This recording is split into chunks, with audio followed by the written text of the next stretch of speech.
Hello, everybody, and welcome to the Lair. If we have not met before, my name is Caleb, and I'm your guys' host. And today we are joined by Jordan McGruder. What's up? Being with us in the Lair, taking some time to share some stories, talk some life, talk some faith, and that sort of stuff. If you guys are unaware, the Lair is a podcast that you're watching right now on video on YouTube. It is a podcast that we do as a ministry at True Life Youth. We're based out of Everett, Washington, all that good stuff. If you've never been, come join us for a service. Check out the live stream, whatever you want. But this is our podcast where we take some time to have some conversation, share some stories, and talk some life. So we're going to do just that. Cool. But every single week, before we dive deep into faith and that sort of a thing, we just have some fun. Jordan, have you had anything fun? Have you had anything fun happen this last week? Anything interesting go down? That kind of a deal? I mean, yeah, I'd say so. It's been kind of a busy month for me. If you don't know me, I used to go here. I went to BCA True Life for like 8 years. And For a minute. For a hot minute, y'all. Born and raised in the faith here. Love this place. But about 9 months ago, last August, I moved to Billings, Montana. So that's where I've been for the last chunk of time. And I've been having a lot of fun this last month especially. I was leading worship at some conferences all around Montana, went to California with a couple people, went to my first professional rodeo. That was something. It was something special. We almost saw a couple people die, but they were okay. Amen. But yeah, and then I flew in here this last Monday. I'm in town for a wedding this weekend, so shout out Nadia, Parker. There we go. Love ya. That's what I got going on. Cool.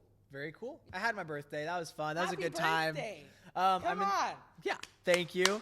I'm in the process of going through and restoring a truck. That is the funnest thing I have going on right now. And so my dad's old work truck. All right, so let's take some time to have some good conversation. Then Jordan, a part of your story is coming to faith and then being able just to kind of figure out what it means, like all of us do, to follow the Lord in our calling, what he's leading us towards. And obviously, like you just mentioned a few moments ago, your faith journey is taking you on this now journey, this step of moving to Montana and all of that. And I just want to be able to have some conversation about that. Yeah. I think for a lot of students, when they start following Jesus and they're taking those just greater steps of wanting to serve him well, a part of that is how do I step into the uncertainty of what God has for me and all of that. And so kind of just the floor is yours. Yeah. What has gone on in your life? What are things God's led you to?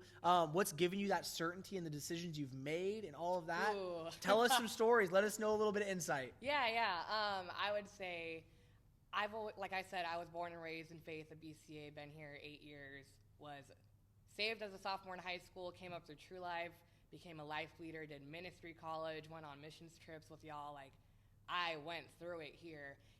But after coming to faith, I received a calling from God. And I know God speaks to some people with a booming voice, but that's not how it works for me. I just felt a tug on my heart, leading me towards mission specifically.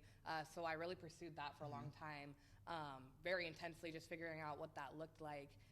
But from the jump, I pretty much knew that as much as I love Washington, as much as I love BCA, it wasn't going to be my forever, whether it be overseas, a couple states away, I was going to be, or maybe even a church away, I was going to be making some moves in the next couple years, around my college years. So I was always prepared for that.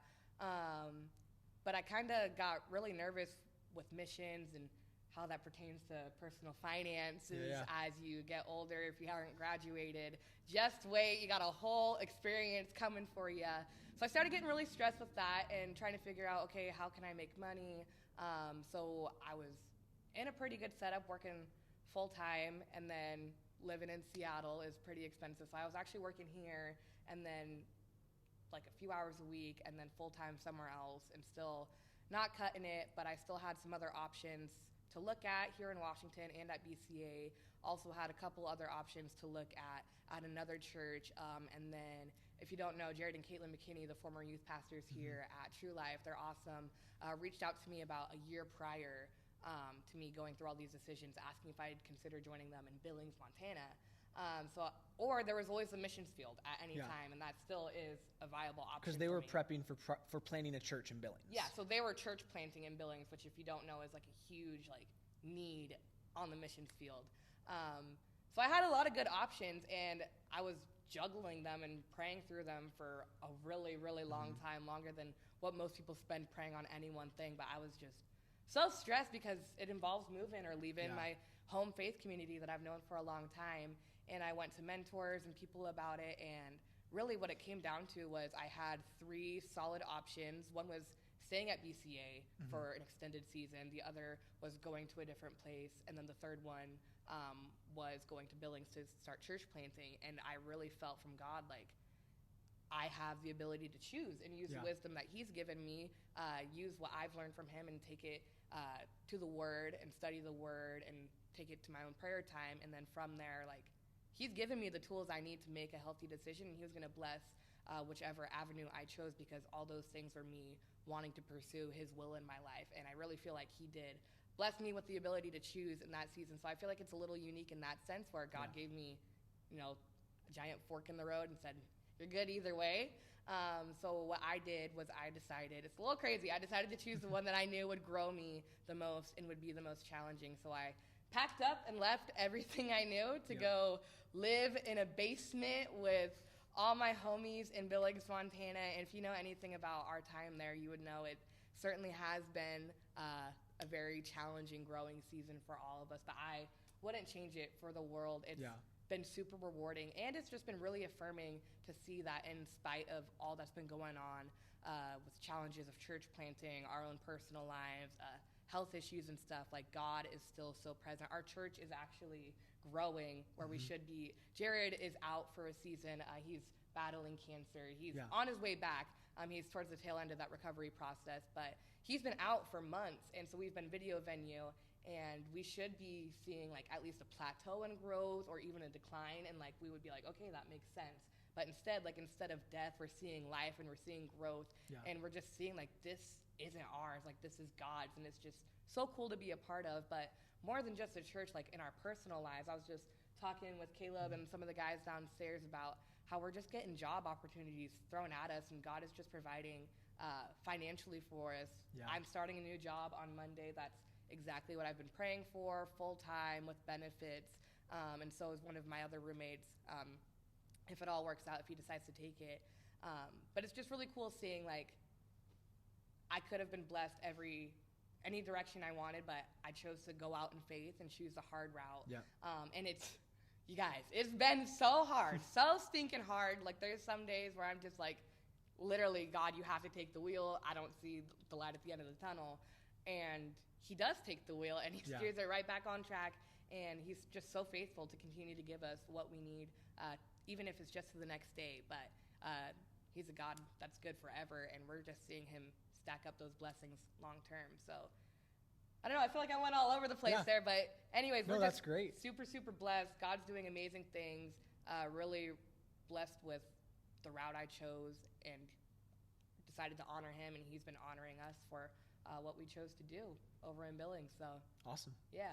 One of the things you said that I think was, like, so encouraging, I think for a lot of us, we have to kind of find is there's a time in the church where we've ended up saying, like, you have to make sure you're in God's will, right? And we end up saying, like, you have to figure out what God's will is for your life and all of that. But I think something you said earlier is you kind of said you had these 3 paths, and then you just knew, like, my heart is to honor God, so he's going to bless whichever path I go. Like, he's going to make sure I'm on the right track, right?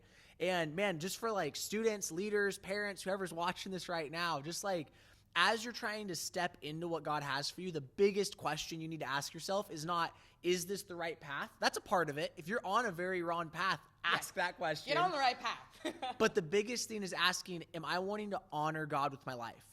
Like, if your desire, your heart is, God, I want to honor you in this decision, and you are genuinely stepping out with a heart of, God, I want to honor you in this decision, God's going to be with you in that. Totally. It might have been, like, let's say for you, Jordan, like, maybe you decide, hey, I'm going to stay at BCA for a while, but really God ultimately wanted you in Billings. You know what? He would have blessed you in that season still staying here, but he would have still directed you towards that. He would have made that the path that ended up happening. But it's because, like, I remember Christian Dawson, he's been an amazing part of our community throughout the years, just seasonally coming in and blessing us with opportunities in ministry and stuff like that. And I remember when I was thinking about joining the team here at BCA, I met with him and I was like, Christian, I don't know if this is the right decision. I don't know if I'm ready for this. And Christian just looked at me and he just said, he's like, Caleb, you are not big enough to get in the way of what God has for your life. And, like, that's one of the biggest things for us is realizing, like, man, we are not big enough to get in the way of what God has for our lives. If our desire is to honor the Lord, like he's going to honor that. And he's going to be faithful, and he's going to be there.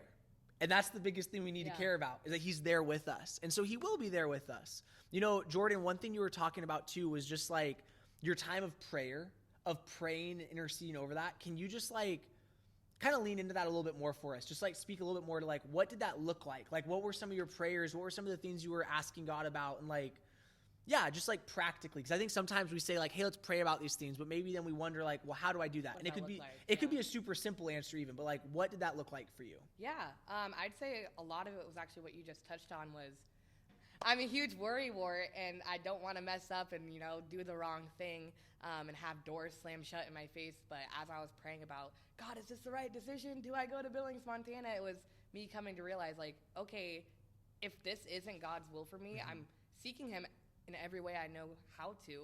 And if I choose to do it anyway and it's not his will, like, he's big enough to just pick me up and put me somewhere else and, you know, sometimes give me some hard love and slam that door shut and redirect me.